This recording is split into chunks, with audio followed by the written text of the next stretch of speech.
He was rejected from every American college. So he sailed across the ocean and became America's first black doctor. His name was James McCune Smith.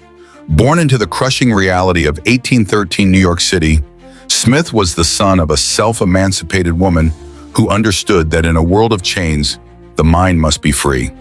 According to records from the African Free School in Manhattan, Smith was a prodigy, a student whose intellect outpaced his peers regardless of race. But when he reached the age to enter medical school, he encountered a wall of white supremacy that seemed impenetrable. Every medical college in the United States, from Columbia to Geneva Medical College, rejected his application based solely on the color of his skin.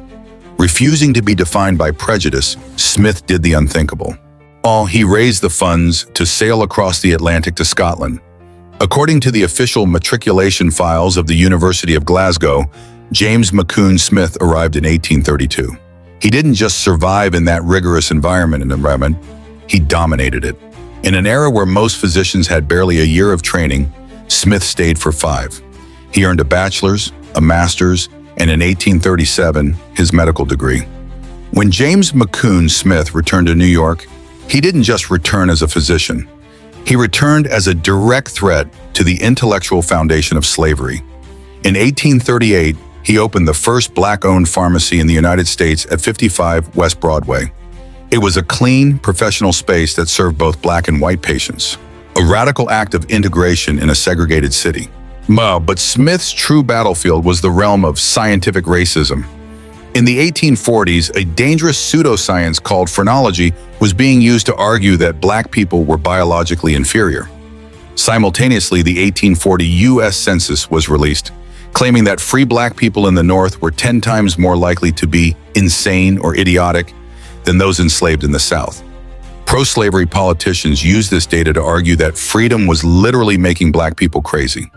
According to research published in the Journal of the National Medical Association, Smith used his medical training to conduct a forensic audit of that census. He exposed the fact that the government had counted white patients in northern mental hospitals as black to skew the results. He published his findings in a series of scathing papers, with proving that the census was a fraudulent document designed to uphold human bondage. He was the first African American to publish in a peer-reviewed medical journal, and he used that platform to dismantle the lies of the state. His influence extended far beyond the clinic. He was a close confidant and ghostwriter for Frederick Douglass. In the pages of the North Star, Douglass famously referred to Smith as the most learned man of color in the country. Together, they didn't just talk about freedom, they plotted it. Smith co-founded the Radical Abolitionist Party, arguing that the Constitution was inherently an anti-slavery document. He was a member of the Committee of 13, a group that physically protected fugitive slaves from kidnappers on the streets of New York. So why was he erased?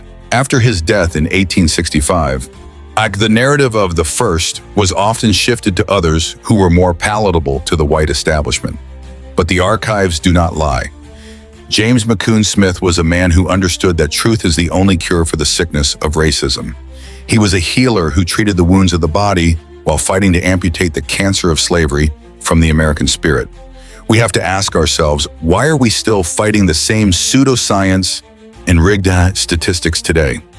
If a man in 1837 could debunk a national conspiracy with nothing but a pen and a medical degree, why are we still letting the algorithms and the experts define our worth in 2026? I want you to head to the comments. Tell me the truth.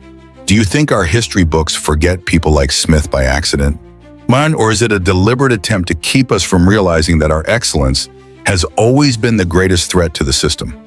Share this video to restore the name of the man who broke every barrier to heal a nation. Hit that follow button and join us at Black History Unfiltered. The truth is our medicine.